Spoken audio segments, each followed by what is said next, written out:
जय हिंद फ्रेंड्स, आपका स्वागत है आपके अपने चैनल पे। तो आज की वीडियो में हम करंट अफेयर मई मंथ के करंट अफेयर टॉपिक्स को कंप्लीट करने वाले हैं, रीड करने वाले हैं। ये वो टॉपिक हैं जो एग्जाम के पॉइंट ऑफ व्यू से बहुत ही ज़्यादा इंपॉर्टेंट होते हैं। तो इस वीडियो में हम मई मंथ के करंट अफेयर्स को कंप्लीट करेंगे।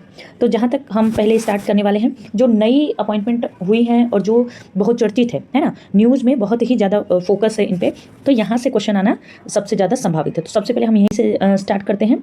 तो हमारे वेस्ट बंगाल के चीफ मिनिस्टर हुए हैं, उनको आप लोग अच्छी तरीके से पहचानते होंगे, ही शिवेंदु अधिकारी। वेस्ट बंगाल के ये हुए हैं, चीफ मिनिस्टर नियुक्त किए गए हैं। और ये कौन सी कॉन्स्टिट्यूंसी से जीते हैं? तो ये नंदीग्राम कॉन्स्टिट्यूंसी से जीते हैं। दूसरे आते हैं हमारे तमिलनाडु के जोसेफ विजय, सब जानता है इनको, एक फेमस एक्टर भी रह चुके हैं, ये हैं अभी भी। चलिए फटाफट कंप्लीट करते हैं इसको, फिर हम अपने अपॉइंटमेंट्स और अदर चीज़ों पे आएंगे। केरला में नए सीएम बने हैं, उनका नाम है वी डी संथेसन। ओके, चलिए ये बने हैं केरला में। और नेक्स्ट जो हमारे पौंडीचेरी के नेक्स्ट हमारे आसाम के सीएम बने हैं, इनका नाम आप सबको पता है कि हिमंता बिस्वास इनका नाम है। और जो हमारे नेक्स्ट सीएम अपॉइंट हुए हैं वो पौंडीचेरी के एन रंगास्वामी, इनको भी आप अच्छी तरीके से पहचान लीजिए। ये हमारे पौंडीचेरी के सीएम नियुक्त हुए हैं। चलिए अब देख लेते हैं हम अपने अपॉइंटमेंट्स को कि क्या क्या अपॉइंटमेंट हुई हैं 2026 मई में। और ये देखिए बहुत कंसाइज, बहुत कम टाइम में हम ये वीडियो लेकर आए हैं, बहुत कम टाइम में हम कोशिश करेंगे इसको ख़त्म करने का। और इसकी एक एक लाइन इंपॉर्टेंट है, तो बहुत ध्यान से उसको आप पढ़िएगा। चलिए देख लेते हैं। तो lieutenant general N S. Raja Subramani, N S. Raja Subramani भी याद रखेंगे तो चलेगा। ये अपॉइंट हुए हैं as a chief of defence staff. कैसे अपॉइंट हुए हैं? As a chief of defence staff appoint हुए हैं। चलिए नेक्स्ट देख लेते हैं। नेक्स्ट जो हमारे हैं कृष्णा स्वामीनाथन को chief of the naval staff नियुक्त किया गया है। क्या नियुक्त किया गया है? Chief of the naval staff. उसके बाद देख लेते हैं जो हमारे ये हैं सौरभ विजय को सीईओ नियुक्त किया गया है। नाउ किसका सीईओ नियुक्त किया गया है? UIDAI का। अब ये UIDAI बहुत ही चर्चित संस्था है। इसका नाम आप लोग, हर इंसान की लाइफ में इस संस्था का यूज होता है। मैंने इतना हिंट दे दिया, आप इसका फुल फॉर्म मुझे कमेंट करके जरूर बताइएगा। नेक्स्ट देखते हैं राघव चड्ढा, बहुत फेमस नाम है और बहुत ही ज़्यादा संभावना है एग्जाम में आने की। राघव चड्ढा को क्या नियुक्त किया गया है? इनको नियुक्त किया गया है राज्यसभा कमिटी का पेटिशंस। ओके, चलिए देखते हैं। उसके बाद प्रसून जोशी चेयरमैन नियुक्त हुए हैं प्रसार भारती के। बहुत इंपॉर्टेंट क्वेश्चन है। प्रसून जोशी चेयरमैन नियुक्त हुए हैं प्रसार भारती के। चलिए नेक्स्ट क्वेश्चन हम देखते हैं। अभी नेशनल लेवल पे जो इंपॉर्टेंट करंट अफेयर हुए हैं उसको देख लेते हैं। बहुत ही कंसाइज करंट अफेयर हम लोग चुन के लाए हैं। चलिए देखते हैं। इसमें बताया गया है कि जो सुप्रीम कोर्ट के जज की स्ट्रेंथ को इंक्रीज किया गया है। क्या किया गया है? इंक्रीज किया गया है। सुप्रीम कोर्ट के जज की स्ट्रेंथ को इंक्रीज किया गया है। कैसे इंक्रीज किया गया है? President of India has approved the proposal to introduce the supreme court number of जज अमेंडमेंट बिल 2026। तो पहली बात तो यह है कि प्रेसिडेंट ऑफ इंडिया ने अप्रूव दे दिया है ना, अपना अप्रूवल दे दिया है। जो प्रपोजल आया था कि भाई सुप्रीम कोर्ट के जजों की संख्या हमें बढ़ानी है, उन जजों की संख्या बढ़ाने के लिए उन्होंने अप्रूवल दे दिया है सुप्रीम कोर्ट ने। पहली बात तो ये होगी।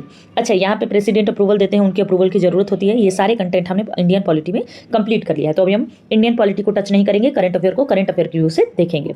The bill seek to amend the supreme court number of जजेस act 1956 to increase the sectioned strength of the judge in the Supreme Court by 4 from the present 33 to 37।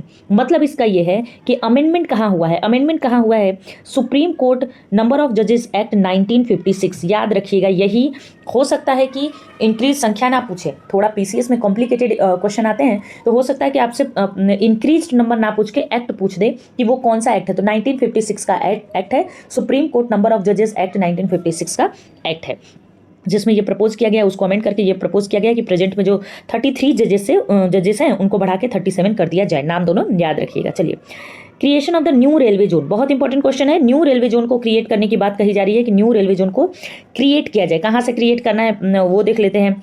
चलिए, तो ये कहाँ से क्रिएट होगा? ये साउथ कोस्ट रेलवे जोन इसको create किया जाएगा। और जोनल हेडक्वार्टर क्या होगा? Visakhapatnam, Andhra Pradesh.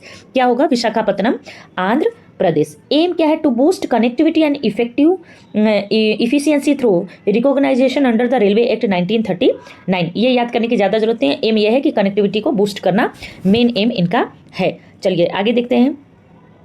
It will include the existing Guntur and Vijayawada division. चलिए ये भी याद रखिएगा कि गुंटूर और विजयवाड़ा डिवीजन को ये ऐड कर रहा है, ये डिवीजन का नाम याद रखिएगा। मैं बोल रही हूँ जहाँ पे क्वेश्चन फंसाना होगा, जहाँ पे एग्जामिनर को थोड़ा सा ट्विस्ट करना होगा, वो इन्हीं सब नंबर पे ट्विस्ट करेगा।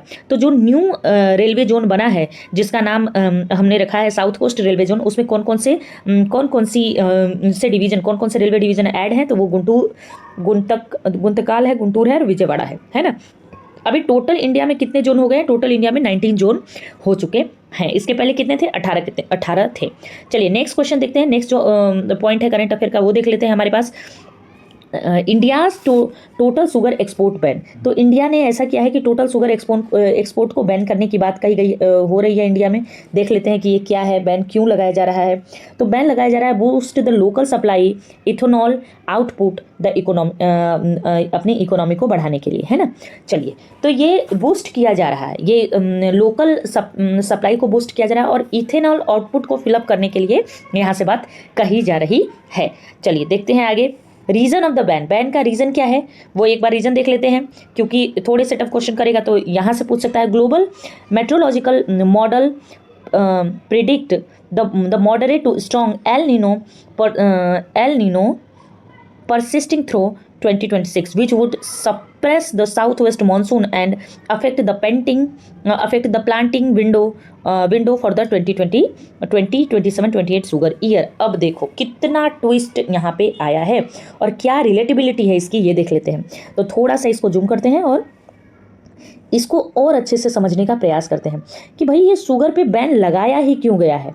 वो भी एक बात होती है ना कि शुगर पे बैन लगाया ही क्यों गया है। तो देखिए शुगर पे बैन इसलिए लगाया गया है कि जो एल नीनो आया था, एल नीनो जो आया था अभी बहुत चर्चा में रहा है एल नीनो, उसके प्रभाव से क्या होगा कि south west monsoon next year के लिए अफेक्ट होगा, जिससे कि प्लांटिंग, शुगर की प्लांटिंग अफेक्ट होगी, शुगर केन की प्लांटिंग अफेक्ट होगी। इसके लिए यह बैन लगाया गया है ना।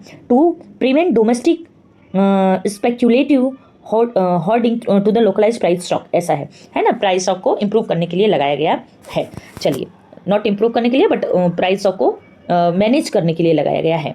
अभी कुछ इंटरनेशनल न्यूज़ है वो देख लेते हैं। तो एक तो बहुत चर्चा में न्यूज़ रहा है कि संता मंत्रा क्लाइमेट कॉन्फ्रेंस, बहुत न्यूज़ में रहा है संता मंत्रा क्लाइमेट कॉन्फ्रेंस, बहुत ही ज़्यादा न्यूज़ में रहा है। चलिए गेम चेंजिंग मूवमेंट इसको कहा जा रहा है, देखते हैं क्या गेम चेंज करता है ये। It is the first international conference, that is the first international conference on the transitioning away of the fossil fuel, transitioning away of the fossil fuel इसका कीवर्ड है ये, है ना। Representative from the over 15 country account of the nearly 50% of the global GDP, ये दिखाते ही हैं, important के exam के पॉइंट ऑफ व्यू से बहुत इंपॉर्टेंट नहीं है, अच्छा है ना। गेदर्ड इन द संता मंत्रा कोलंबिया, बहुत इंपॉर्टेंट पॉइंट यही बनेगा। ये जो हुआ है वो हुआ कहाँ था, ये कॉन्फ्रेंस हुआ कहाँ था? कोलंबिया में। और को होस्ट कौन था? को होस्ट किया गया था कोलंबिया एंड नीदरलैंड के द्वारा, इसको को होस्ट किया गया था। Next question,